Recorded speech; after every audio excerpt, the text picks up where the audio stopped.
नमस्कार दोस्तों, एक बार फिर से आप सभी का मैं बहुत बहुत स्वागत करता हूं। दोस्तों, इस समय दिल्ली से सबसे बड़ी खबर यह है कि दिल्ली में मायावती जी बैठक ले रही हैं और लगातार अपने संगठन को मजबूत करने का काम कर रही हैं। जनाधार मजबूत करने का प्रयास किया जा रहा है।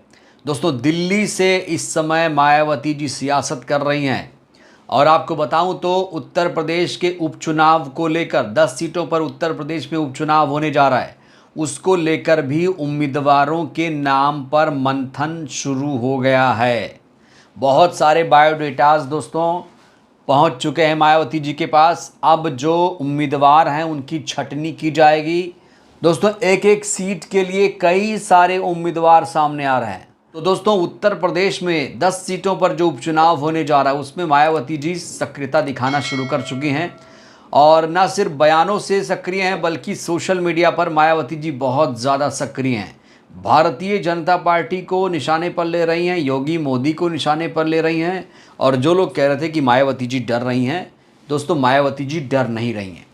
दोस्तों, इस बीच जो मीडिया है ख़ास तौर से वो मायावती जी के खबरों को तोड़ मरोड़ के पेश कर रहा है और खबरें ऐसे दिखाता है कि बीजेपी कार्यकर्ताओं को अच्छा लगे। बीजेपी कार्यकर्ता चटखारे लेकर मायावती जी की खबरें सुन रहे हैं। दोस्तों, ऐसी कई सारी पोस्ट सोशल मीडिया पर शेयर की जा रही है जो कहीं ना कहीं आपत्तिजनक है एक पार्टी के लिए। अगर मीडिया बीएसपी की छवि खराब करेगा तो जाहिर तौर पर उसका नुकसान पार्टी को होगा। दोस्तों, आपको याद दिला दूं कि हरियाणा में बीएसपी ने गठबंधन कर लिया है और छत्तीसगढ़ में जनाधार को मजबूत किया जा रहा है। महाराष्ट्र में बहुत सारे नेता पहुंचे हुए हैं, कार्डर कैंप चल रहा है। हरियाणा में आकाश आनंद और उनके जो पिताजी हैं आनंद कुमार, उन्होंने डेरा डाल दिया है। हरियाणा की खबर तो आपको पता ही होगी, हरियाणा में गठबंधन किया है बीएसपी सुप्रीमो ने इनेलो के साथ। 37 सीटों पर बीएसपी दोस्तों मजबूती के साथ हरियाणा में चुनाव लड़ रही है और अब फोकस जो है बहन जी का वो 10 सीटों पर है। दोस्तों, उत्तर प्रदेश में जो 10 सीटें हैं वो बहुत महत्वपूर्ण हैं। पहले ये मैप देखिए आप। इस मैप से आपको साफ पता चल रहा है, एक उत्तर प्रदेश के मध्य में चुनाव है, एक उत्तर में, दक्षिण में। पूरे उत्तर प्रदेश में ये जो 10 सीटें हैं दोस्तों, ये पूरे उत्तर प्रदेश में बिखरी हुई हैं। तो जो ये उपचुनाव है उससे कहीं ना कहीं एक मिजाज पता चलेगा और इसीलिए दोस्तों सारी पार्टियां इस समय उपचुनाव की तैयारी में जुटी हुई हैं और हर पार्टी सक्रियता दिखा रही है। लेकिन बसपा सुप्रीमो ने दोस्तों बहुत ज़्यादा सक्रियता दिखाई। आज की ही ये खबर है दोस्तों, शायद आपने देखा होगा या नहीं देखा होगा, खबर आज ही की है जहां पर मायावती जी ने आरएसएस पर हमला बोला, क्योंकि 58 साल से सरकारी कर्मचारियों का आरएसएस की शाखा में जाने पर प्रतिबंध था। उसे केंद्र सरकार, मोदी सरकार ने हटा दिया। एक नया आदेश जारी किया है जिसको लेकर मायावती जी भड़की हुई हैं और कह रही हैं फैसला तुरंत वापस होना चाहिए। वहीं दोस्तों यूपी में नेम प्लेट विवाद को लेकर मायावती जी ने योगी सरकार को फटकारा, कहा ये असंवैधानिक है, ये नहीं चलेगा, नहीं चलेगा। वहीं अग्निवीर मामले को लेकर भी मायावती जी ने कड़ी फटकार लगाई थी। दोस्तों, योगी सरकार का एक और आदेश विवादों में है। संभल से खबर है जहां पर कहा जा रहा है कि स्कूल में बच्चे जब कक्षा में दाखिल होंगे अपने तो जूते चप्पल बाहर निकाल देंगे। इसको लेकर खास तौर से मायावती जी ने टारगेट किया योगी सरकार को। कहा पहले शिक्षा की गुणवत्ता तो सही करो, बाद में ये सब नौटंकी करना।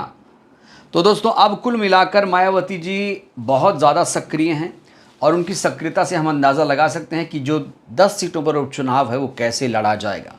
दोस्तों, दिल्ली में लगातार बैठक चल रही है।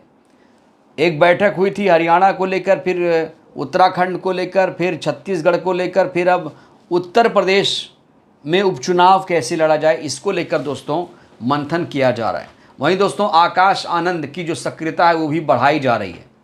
अभी उन्हें हरियाणा में लगाया गया है। हरियाणा में अच्छा प्रदर्शन करेगी पार्टी तो उपचुनाव में भी उनको सही तरीके से उतारा जाएगा।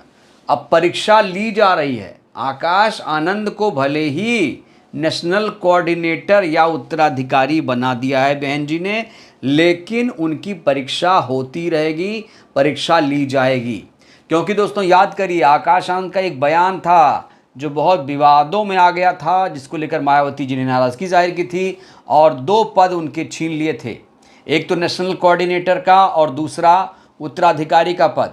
हालांकि बाद में उन्होंने पद बहाली की और जब पद छीना था तो कहा था भाई परिपक्व नहीं है अभी, लेकिन अब उन्हें परिपक्व मानकर एक बार फिर से मैदान में छोड़ दिया है। लेकिन अभी जो इम्तिहान है आकाश आनंद का वो चलता रहेगा। तो दोस्तों आकाश आनंद एक बार फिर से राजनीति में सक्रिय हो गए हैं और उनकी सक्रियता से खास तौर से बहुजन समाज बहुत ज़्यादा उम्मीदें लगाए हुए है। बहुजन समाज को लगता है कि आकाश आनंद बीएसपी की नैया पार कर देंगे। तो दोस्तों 2 परीक्षाएं हैं इस समय बीएसपी की खास तौर से। एक तो हरियाणा में उसका प्रदर्शन कैसा रहने वाला है देखेंगे हम। अक्टूबर में चुनाव होने वाला है और उत्तर प्रदेश में 10 सीटों पर उपचुनाव होगा। उसके बाद दोस्तों पता चलेगा कि पार्टी में कितनी जान आई।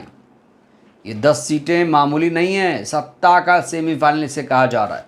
तो दोस्तों इसलिए मायावती जी ने भी अपनी सक्रियता जो है वो दिखा दी है। जो पार्टी सोचिए उपचुनाव नहीं लड़ती थी, अब वो पार्टी हर जगह उपचुनाव भी लड़ रही है, गठबंधन भी कर रही है। मायावती जी ट्वीट भी कर रही हैं, ट्विटर पर सक्रिय हैं, सोशल मीडिया पर सक्रिय हैं, बाहर निकल रही हैं। कुल मिलाकर एक बहुत दोस्तों बड़ा बदलाव बीएसपी में मायावती जी में आ चुका है। बहरहाल उम्मीदवारों के नामों पर मंथन दिल्ली में चल रहा है। दोस्तों आपको ये भी याद दिला दूं 2027 में उत्तर प्रदेश में विधानसभा का चुनाव है। तो जो ये 10 सीटों पर उपचुनाव हो रहा है उसका असर कहीं ना कहीं 27 में भी दिखेगा। इसलिए ये चुनाव महत्वपूर्ण है और महत्वपूर्ण मानकर ही पार्टी ने मजबूती से चुनाव लड़ने का फैसला लिया है। बहरहाल दोस्तों इस वीडियो में फिलहाल के लिए बस इतना ही। मायावती जी की सक्रियता, आकाश आनंद से आपको कितनी उम्मीद है, अपनी प्रतिक्रिया आप लोग जरूर दीजिए। बहुत बहुत धन्यवाद, शुक्रिया।